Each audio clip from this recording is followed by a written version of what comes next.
A very beautiful edition that is about to come about in terms of Kasi entrepreneurship, right? Bringing Makopo to focus on the township economy, a space that's alive with innovation, resilience, and even entrepreneurial spirit. And across our past conversations, we have met young people that are not in just Komakasana dreaming, but building businesses that are impacting their communities and even shaping their futures.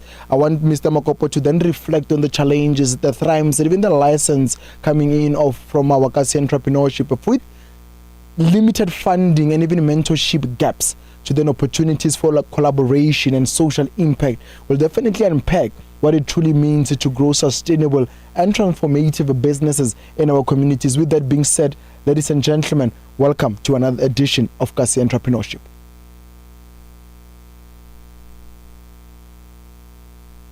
Welcome to another empowering edition of Kasi Entrepreneur on the Groundbreakers, right here on TUTFM. This segment is proudly brought to you by Makopo.com, redefining smart home experience. From voice control ovens to AI-powered home tech, Makopo.com is your trusted partner in luxury and smart living. Step into the future with home appliances that works as hard as you do. Let's build township economy, one entrepreneur at a time.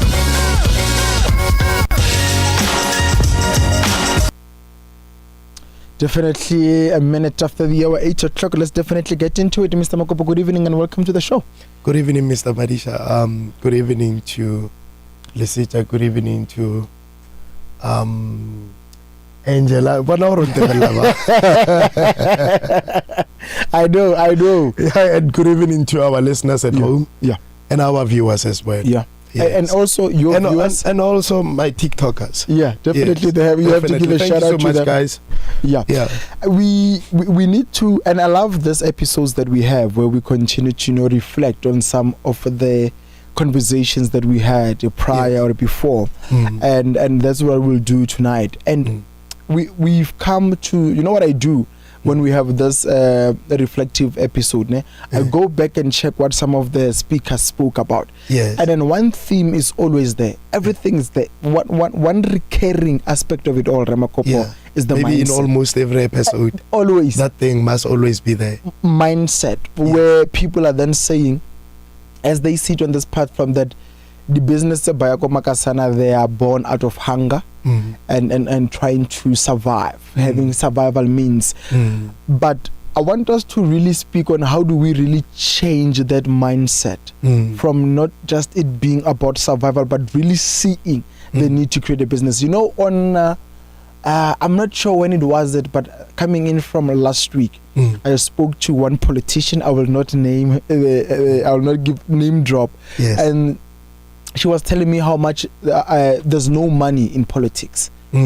Literally no money. No money in politics. Oh, now we thought there's money. No money in politics. Okay. That's why she's also pursuing the building of her own company. Oh, okay. She's building her own company, and she was advising me that I should start my own company because that is the only way we should go about. So I'm bringing in this concept from you to then say, how do we then change that mindset of truly not just surviving, but growing something that is sustainable and something that will grow, that then babatlang after another show.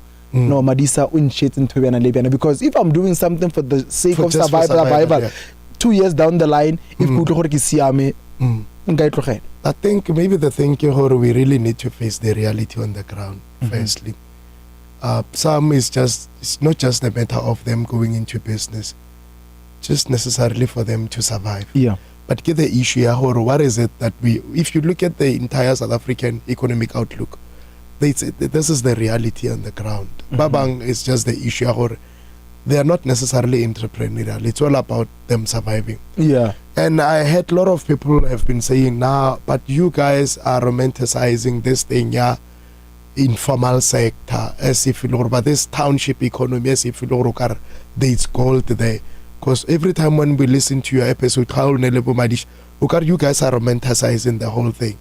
Because now their argument was to say, no, Mara, the thing, as much as the beauty side of the things, but the reality on the ground ko gore yona ka yona this informal sector, it's so much fragmented. Yeah. Not only because most of the businesses, Madisha, hence it's so informal.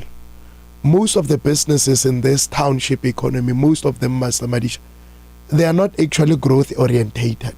Like you are saying, now you want to leave something. It's only businesses if the owner or the founder who is at the back or at the corner of his mind, who is this thing, I want to start something to outlive me. And then that business, it will be more of growth orientated. Yeah. But now if it's just the business all what you need to do, you just want to push for you to be able to meet your monthly financial obligations, maybe to pay for your school fees and other things. Mr. Madisha, it's not the issue only of just surviving. Maybe we need to also reflect and face it, because since we really guests then we realized some of these things are real. Some of these things, it's not like people are just making noise about these things. Some of them are real, and the way they are so real, they actually also disturb, or somehow they actually the key obstacles they disturb the businesses, Chaco townships, to actually not to survive or expand beyond from their geographical areas. Like if the way ke run a business because of some obstacles I will talk about, and then or the challenges rather, and then now that business, it's not able to somehow expand beyond the geographical horizon. But those are some of the challenges, and we have learned from our guests by have been here. But truly speaking, we cannot afford, Mr. Madisha, to build businesses they are of survivalist. Sure. We really need to Nalwana, we always encourage this mindset shift. Can we just move away from just build the businesses and that's it? We need something that it's scalable, something that will be beyond from just where you are operating. And I'll tell you this, Makopo, I think it was last week, when did I go to town? Angela, when did I go to town? Was it last week Thursday? Ne? Can you even remember? It was last week Thursday, ne, Angel? Yeah. I think it was last week Thursday when I told you that I'm coming back from town. Yes, it was last week Thursday. Yes.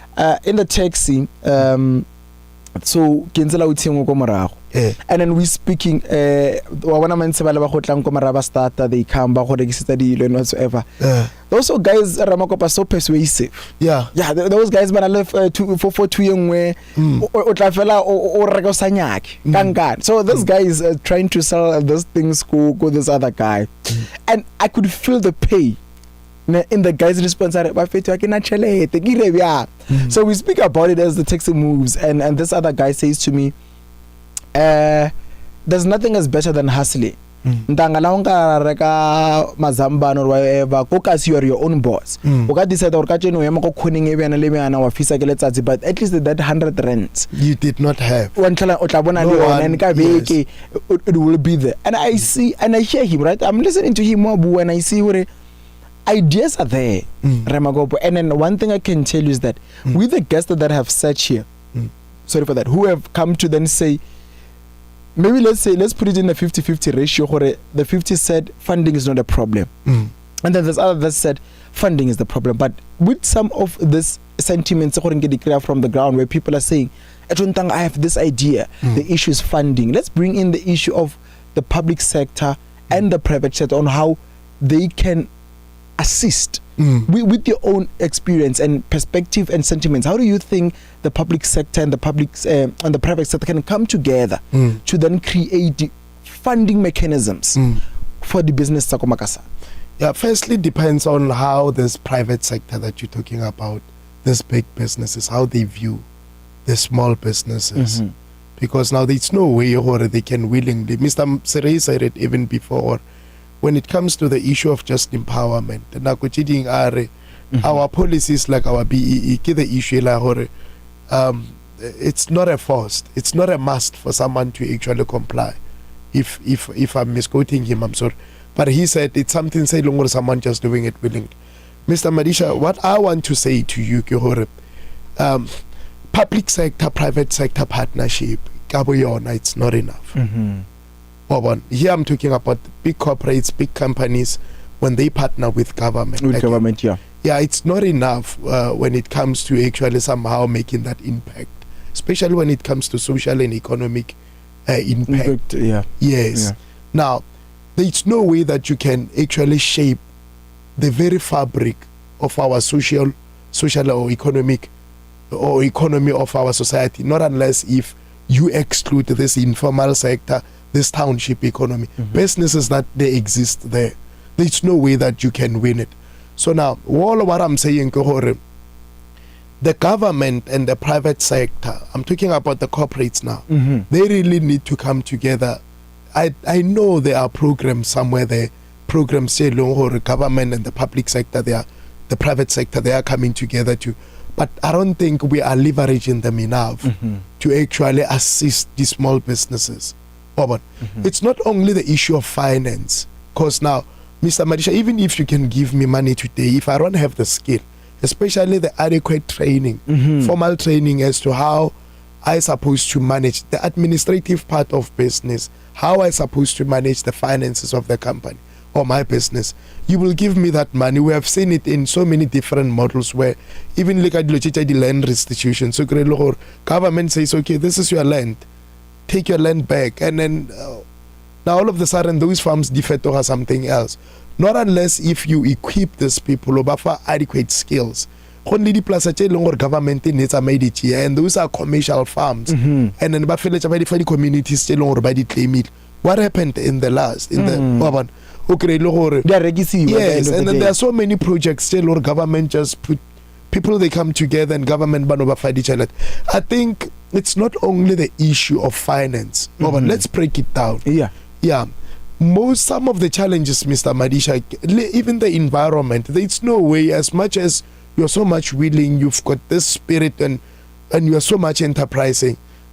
These challenges, we really need to face them. Government really need to invest in the townships to start with. The issue is infrastructure deficiency as well. Yes. It counts a lot. Because now, how are you gonna, let's say maybe I'm producing something from Mokas, because we need to actually industrialize our township. So, but now if I'm producing something, say Longor Madisa, it's also producing somewhere else.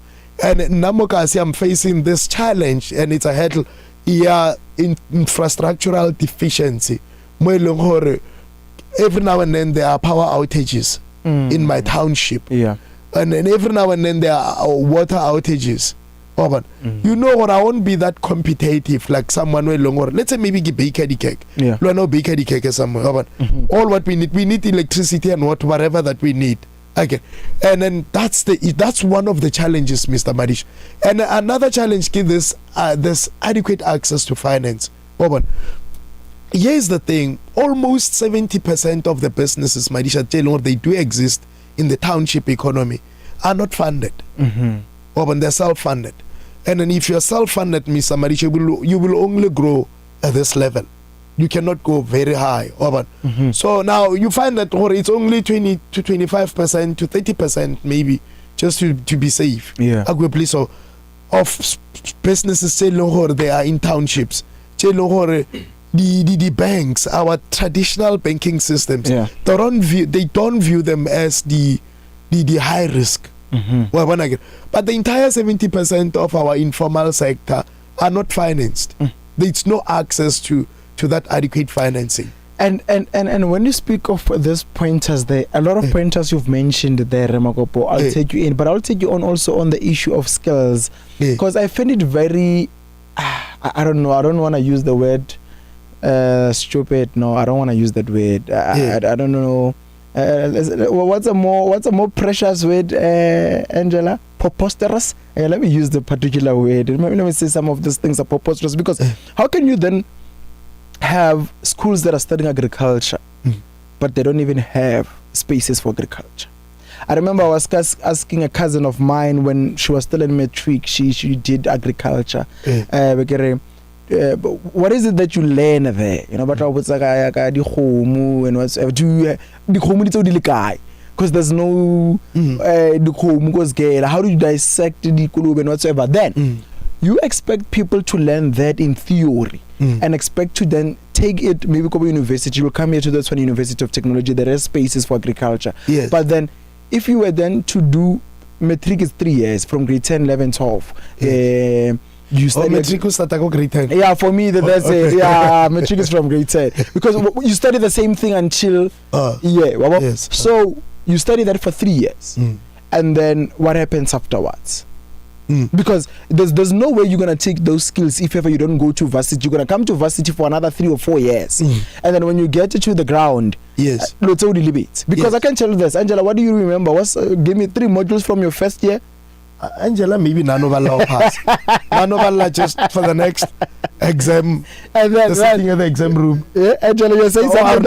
Arno. Yeah, that's your mic there. Are you saying? Yes, I remember some of my modules in first year. Not some, all of them actually. What did you study in high school? In high school? Yeah. I did sciences. Physics and all of that. Okay. Biology. She's not sure. But you see where the issue of skills goes in, Ramakopo. Yes. And I was speaking to someone else. We also need skills. Hardcore skills, Ramakopo, where people can use their hands. We hear for people come to universities and people tend to think, coming to learn a degree in whatsoever, it's proper, you're gonna get that. But skills, and then we the problem study and they're not in the market. Yeah, you gave example a very, should I say, very central, the most important. It's one of the strategic sectors of our economy. Yeah. Agriculture. Okay. That skill, it's quite important. It is. Okay. So now, why? For food security. We cannot all of us be entrepreneurs and be in construction and in everything. We really need the businesses, especially Chabat Babansu, Mr. Madish. I know this is there's so much resistance, or maybe should I say, some kind of pushback, man, in this industry. It's not that transformed.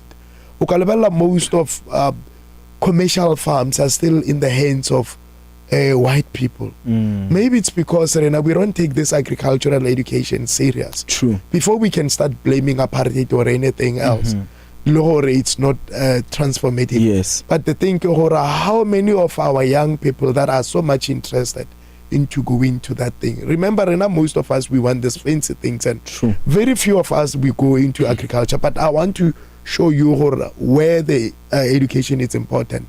Most of the time, Mr. Madisha, before you can get the funding, one of the prerequisites, very foundational anyway, for them to, when it comes to them assessing can they give you the money for this thing, one of the things that they check is the skill. Do you have the skill for what you're doing? Have you studied for this thing? I think now it becomes an advantage for you. Right now, if you studied agriculture, you do have the degree, you understand what's going on in agriculture. Now, if I can go and apply for finance or plus and commercialize, and if you studied and now I don't have that skill, I think they will go for someone like you. Yeah. I think there are also other things that they factor in before they can approve. Yeah. But the issue of skill is very important. And I always hear a lot of entrepreneurs, by what they merit in life. Yeah. They normally push this narrative or actual education, it's not important. Yeah. And now it's way too important. Yes. Because some of us, educated before, we wouldn't be sitting where we are, having done so many mistakes and bent our fingers. Because at least you will know what is it that you're supposed to avoid. I wanna take you on some pointers there before I bring in another issue. What one of our speakers said about it. We're still speaking on the issue of people who are interested and some are not interested in agriculture, right? Yes. One thing, Ramakopo, I tend to think, and thank you so much for pointing out that people like to do fleshy things. I'll bring an example of Dire William Massey. Yes. He hosted the 012 Morning Waves show. Yes. very interested in agriculture, has come to, I think, also he's got a plot on auto pusher farming there. Yes. It's very good with that thing, and he followed it. Just that he studied something else, but followed all of those things. Yeah. It then brings in the issue of collaboration.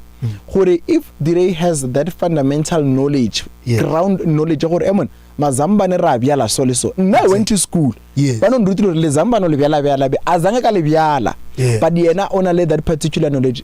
The issue of collaboration should be there, where the government then says, let's bring someone who went to university, who has the skill, and have someone who then has so that they bring up a collaboration so that this thing can go forward. Because why?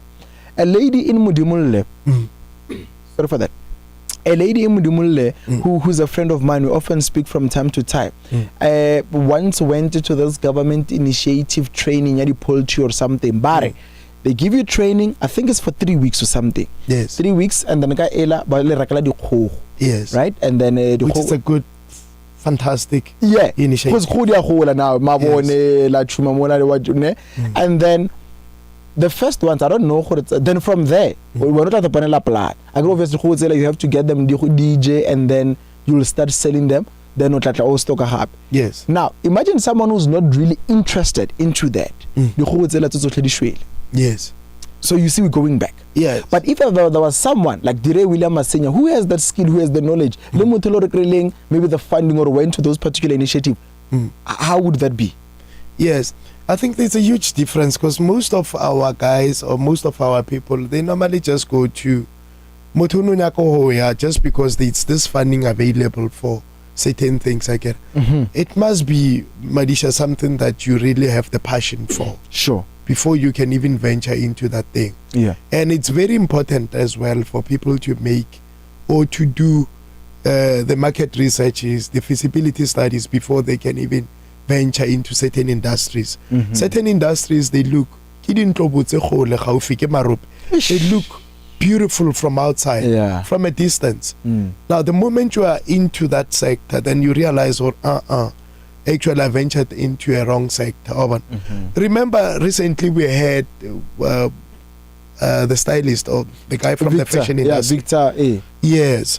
And then now I only realized later after we reflected on but that it's the toughest industry ever. What's why? Then I realized actually 87% of all the fabric here in South Africa are imported. And Nahana, if now you just decided to say, no, just because I love fashion and then I want to venture into fashion space. It's very important for people to actually have the passion. But now having the passion, something said long or the industry is shaking. It's gonna defeat the whole purpose why you at the first place want to be in business. It's very important, Mr. Madisha, for people to actually, number one, to have the formal training to understand the industry. A lot of people went into poultry and even farming, Mr. Madisha, it's a different thing. It's a different thing. The risk is so high. Very capital intensive. To buy these machineries and everything. Salaries and then only for the whole thing to make a very huge loss at the end. Before harvest time. Already monkeys already training no canela di inyo harvest. True. All alone they stay. So it's a very risky business. You need to do also calculated risks. And thank you for that. That's why I'll take you on the pointers that you mentioned, that you see, if it's very important for people to collaboration works, Makopo, if you have you know the know-how. Yes. And I have the skill and Jaka, so we can go on this thing. I watch a lot of shows, right? Yes. And I was watching Yellowstone. There's a series called the Yellowstone about there's cowboys and ranchers and farms, right? Yes. Competition is tough because of if una ubiyezi di cabbage, plan the cabbage is out there. So on that particular scene, hona le batho gore ba poisonile dikgomo tsa the other ranch. Yes. Imagine if that happens to you. Motho poison or dikgomo di just something tse gore ga da tshontsho di ja dikgomo tse 300 di isho. Now we will face it this thing. It's this thing livestock theft. Yeah. It's It's a lot. We're living in times whereby Lidi Khomedia tricky. I think your livestock, now there must be a tracker. When the animal behaves this way, now you know that they're stealing them in the middle of the night. But actually, not unless you are like the Ray Masinya and you have the passion for that. Yeah. But I'm saying to our youth, to everyone who want to venture in any business, firstly, do the calculated risks, study the industry very well. True. Be sure about what you want to do. Yeah. Money alone, it's not important. Yeah. It will never be enough. You need adequate skills as well. And thank you so much for that. When you say, Ramakopo, people should study the business. You know, was it today? I think it was today. I haven't been sleeping okay coming in from the weekend. I haven't slept, actually. Yes. And I was thinking at one point, I'm not sure if it's today in the morning or just late last night before I went to sleep, about what if I were to start a clothing brand? Yes. How many clothing brands are there? Yes. You need to be able to study them to then say, what is it that those clothing brands that are there? Because I'm looking into people, right? Was at the South African State Theatre over the weekend. You know, people, we love arts. We're artists and whatsoever, but it doesn't really mean arts doesn't have money as much like that. Like how people presume that arts have money. It doesn't really have much. Yes. And then you have to then learn the market to then make sure why should people buy yours. Because I can't buy this. Exactly. Or whenever Mr. Makopo buys, people was teller and then someone buys that from you. You need to learn the markets. Because I was thinking about it, how do you go about it? There's a lot of clothing brands. Do you think a clothing brand now will succeed? Some Madisha have proven to succeed. Yeah. Not necessarily only clothing brands, but now Renele Jona Budi Galaxy Boy and others by long have actually risen from the ashes of just being there to somewhere else. And what was on the as well. Those are our inspirational people by long, we really want to follow them. They've set prime examples or anything is possible. A black child. His footwear brand again. But now here's the thing, like I just told you now, Mr. Madisha, if you will be coming in a clothing industry, you know the textile industry went down here in South Africa. I told you every fabric here in South Africa, we import almost 87%. It's sad. It's 87% of every material that you see in the fashion industry, it's imported. Meaning we manufacture here locally only 13% of that. Now, what will be the challenges? The challenges will be, number one, now, whatever the price you will be setting, or where now your things will always fluctuate. If Donald Trump or whoever somewhere and starts to impose the tariffs, but this thing here, rand versus dollar and other things, they will affect you. Because now you import your inputs, you import your byproducts, you import your material, which is the most critical component of what you're trying to produce. And then leave the issue of this geopolitical tensions, Mr. Madisha, go China or go Russia somewhere else, and you rely on those countries to actually supply you kamashila. Somehow it's gonna affect the quality of the brand the moment you need to change. There are a lot of things, Mr. Madisha, this currency thing. So now and the other thing that I'm actually advising people to go into this clothing thing, I think it's oversaturated the market now. Yeah. Again, it's oversaturated now. And the more, Mr. Madisha, there is oversupply of something, that thing loses value. It does. And then I said to you, you cannot make money unless what you have offering, Mr. Madisha, it does have a special value. True. Now, but if it's kitty keeper in chimo, and then somehow it does lose value. Not unless if now when you will tell me the reason why I supposed to buy yours, but the more worry about the oversupply of something, that thing loses value. I will rather encourage people to actually venture into industries.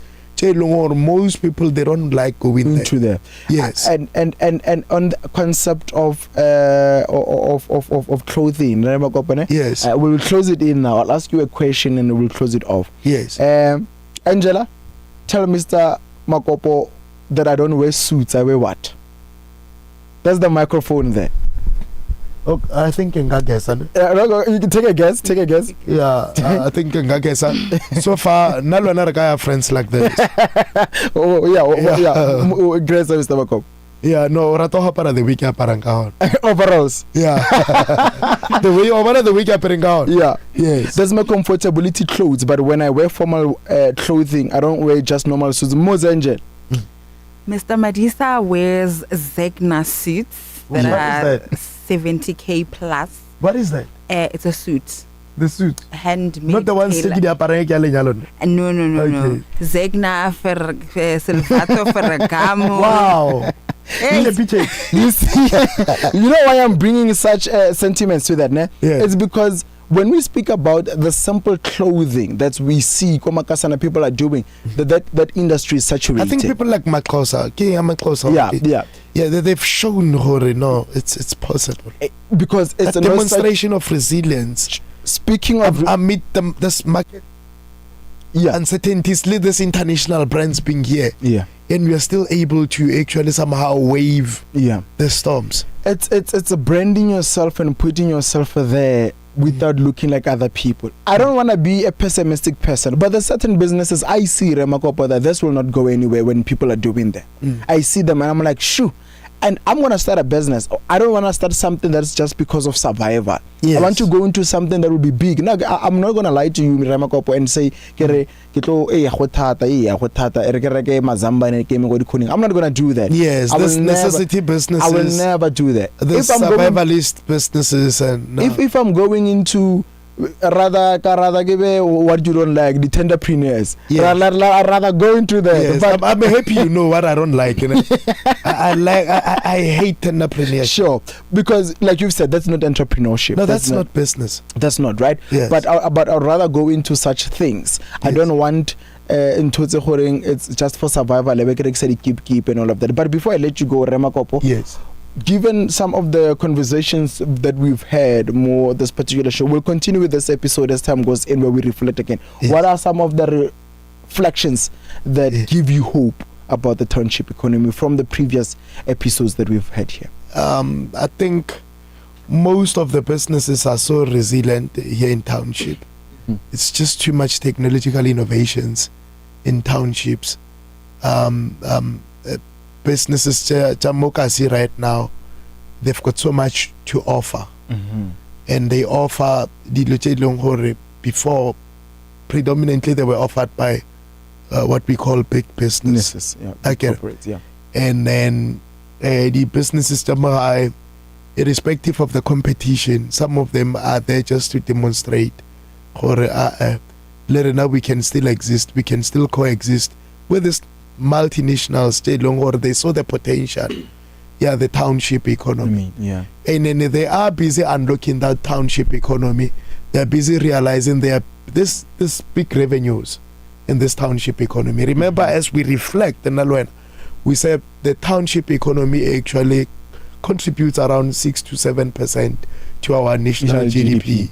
And then it's a lot, and the employment rate from the informal sector is around 19%. And then we were at some point comparing it with China to say, no, maybe if we can just move it maybe to 62%, like the way China of the small businesses. China depends on small businesses, because small businesses, Mr. Madisa, they are a catalyst when it comes to bolstering economic growth, because there's no way that you can grow the national business. So now what I've seen, the other thing as we reflect, most businesses, as much as they are in township economy, there is that shift, Mr. Madisha, or they are, as much as we know them traditionally as businesses still, or they are so informal in nature, we have seen most of them that are here, that they came here, somehow it's this element of formalizing.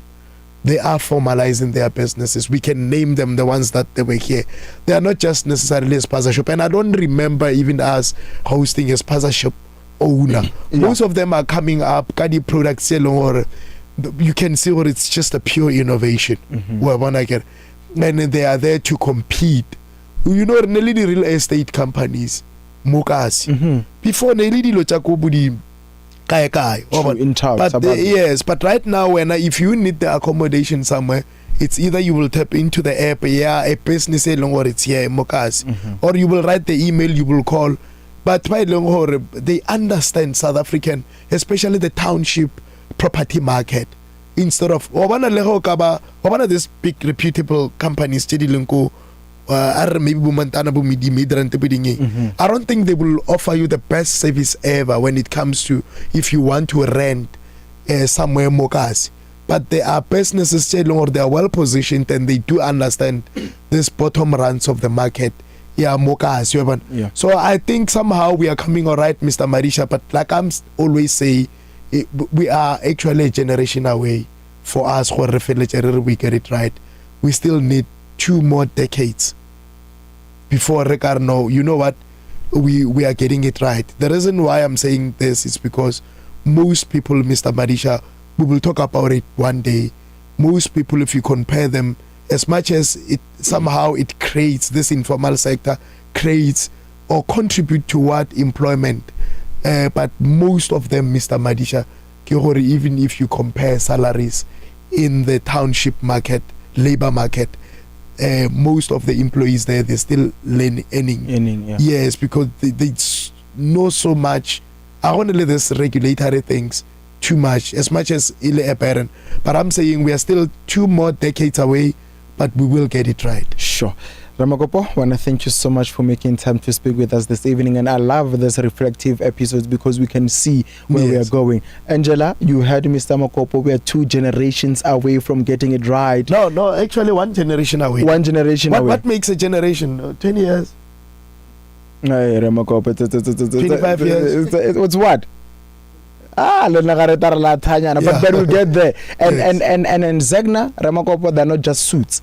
Those are hand-tailored suits. Wow. Every stitch there, your measurement, and if you're 1.6 feet long, everything will be set for you. That's a Zegna, just not a suit. Ladies and gentlemen, thank you so much for another edition of Kasi Entrepreneurship. Let's close it off here and try to fly off to the Action SA Youth Forum. Let's speak those 2 days that occurred in Mamelodi. We'll be back after this.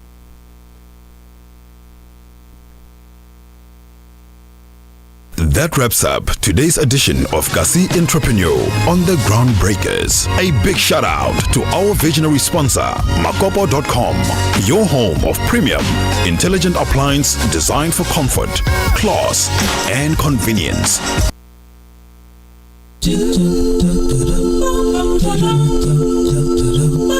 and gentlemen, may I present to you TUTFM.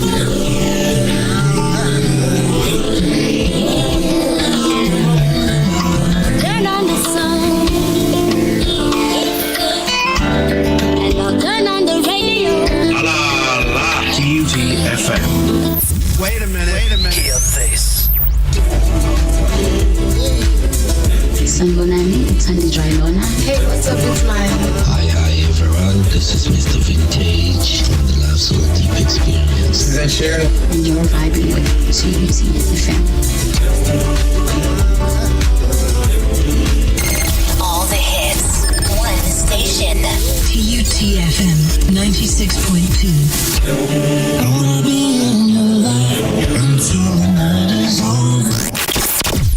The Groundbreakers, Mondays to Thursdays, 7 to 9 p.m. on TUTFM.